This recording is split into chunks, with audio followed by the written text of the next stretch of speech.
Hi, my name is Jeanette Kelly, and this is the LLC Group. Lawana 3, Lindsay Edwards, and Carly Willoughby. We'll be talking about the book called Lighting Their Fires by Rafe Esquith, especially the fifth inning, Sleeping Like Shakespeare. Rafe is a best-selling author that helps children understand that they are not born extraordinary, but that it takes time with help from family, teachers, and themselves. Mr. Rafe has accomplished so much in the past 24 years. He is the only teacher to receive a National Medal of the Arts from the President. He is a multiple award-winning teacher at the Harbor Elementary School in Los Angeles, which is the second largest school in the United States. Most of the students he teaches live below the poverty level, and they are from immigrant families such as Central America and Korea. Mr. Ray fifth grade students also scores in the top 5 to 10% in standardized tests in the country. They are amazing and talented young achievers. Now we will have Lawana do a summary on the assigned chapter. I want to do that over.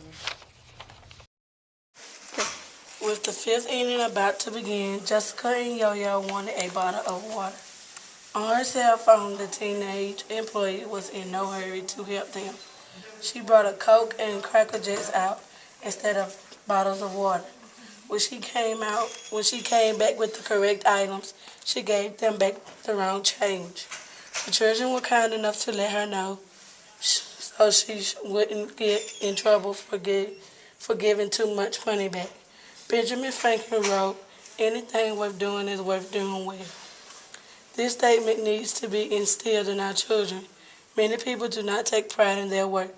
When things go wrong or unaccomplished, there's a lot of finger pointing. No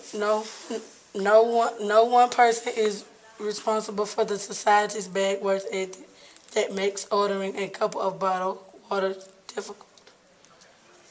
Children need to take pride in everything they do. In many schools, academic standards have been lowered to make teachers and administrators feel good at their works.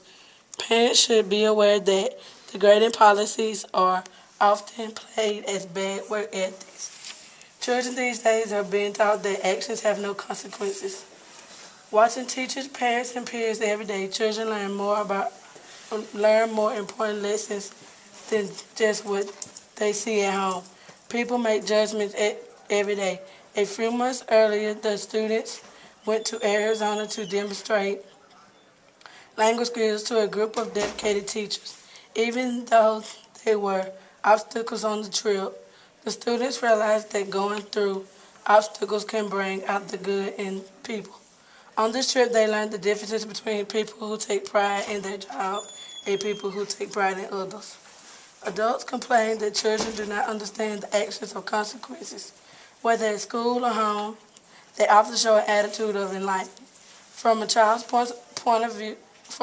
viewpoint, it makes sense that they might not understand that life is entitled to nothing.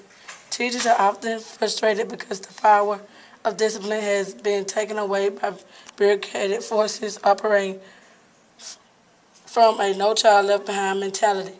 With teachers having no power over the children can get away with more things. And now we have Carly Willoughby with. There are several major points Rafe makes in this chapter. The first is simply a quote he affiliates with Dr. Martin Luther King Jr. about the value of work.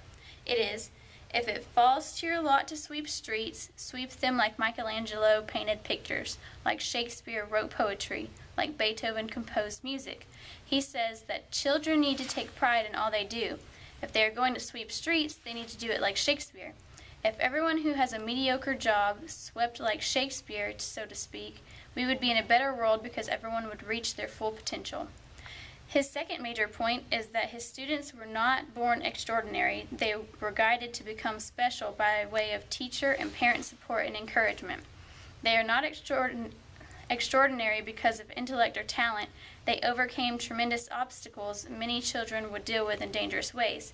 Instead of going to drugs, alcohol, or gangs, these children chose to focus on extracurricular activities in school. By learning something new that they enjoyed doing, they learn that they are worth something and become extraordinary. The third and final point I will be talking about is that school does not always prepare you for the real world. In school, one does his or her work and gets a grade with no opportunity to redo it to earn a better grade. We are part of No Child Left Behind, and this is really a useless strategy because this is not something one will receive in college or anything in life after high school. Students should be taught to work on something, whether it be a paper, project, or a test, until they get the grade they are capable of. This is the kind of work required for the real life. In this chapter, several different techniques and lessons for teaching are mentioned. I will discuss a few of the main ones. First, he talks about how even if the plans go wrong, bad experiences can be used to teach a lesson and assist the children further in their excellence. This lesson is important for a child to learn now for future use. Things in life don't always go right, and the children will need to be equipped to handle this, as well as use it as a learning experience. Another one is that discrimination can be a positive thing. Kids need to learn how to make decisions on their own by the use of discriminating. While still supporting them in their decisions, we can encourage the process of discrimination by having the children explain why they make certain choices. This is something that parents and teachers need to implement. This could be applicable in the classroom and would encourage the children to broaden their decision and thought-making process. Lastly would be that setting limits and expectations on the children are needed and should be a combined effort.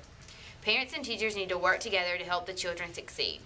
He suggests that if a child turns in an assignment that it is not up to par, that by just giving them a bad grade, they do not learn anything. Children should redo assignments until they reach a higher standard. Teaching the children the value in reaching high expectations is something that he stresses. This lesson is something that teachers can put into place in their everyday classroom. Just giving bad grades, then moving on, and not helping the children to learn from their mistakes does nothing but hold them back. They should be made to redo the assignments for the benefit of themselves and their learning process. Excellence is something that should be strived for in every aspect of their lives. In closing, we hope that it is now evident what the book and Rafe Esquith is all about. We have given some background information as well as a summary of the chapter. We have discussed some main points in teaching techniques that were mentioned. This book is a great resource for helping children to be extraordinary. Thank you from the LLC Group.